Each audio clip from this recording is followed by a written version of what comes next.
Serious safety questions tonight for an airline that operates here locally, and Channel 2's Michael Wooten is on that for us. Michael? Yeah, Mary Alice, those safety concerns really highlighted for millions of viewers last night in a news investigation that was 7 months in the making.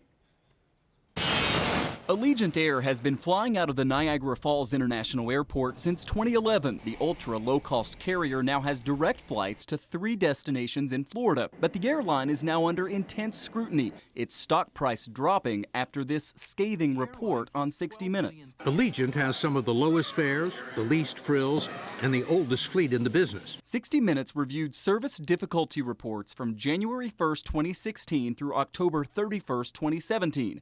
In that 22-month span, Allegiant reported 60 unscheduled landings, 46 in-flight emergencies, way more than is normal, according to experts. Part of the problem is Allegiant's aging fleet, documented by our sister station in Jacksonville. Called an MD-80, and most of Allegiant's were built in the late 80s and early 90s. The older model's cheap to buy and makes up more than half of the airline's fleet. Mercedes Weller was on an Allegiant flight, which was delayed 3 hours as mechanics worked on the right engine. Then during takeoff,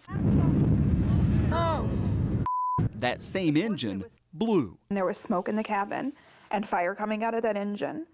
And I just remember thinking that I would never see my daughter again.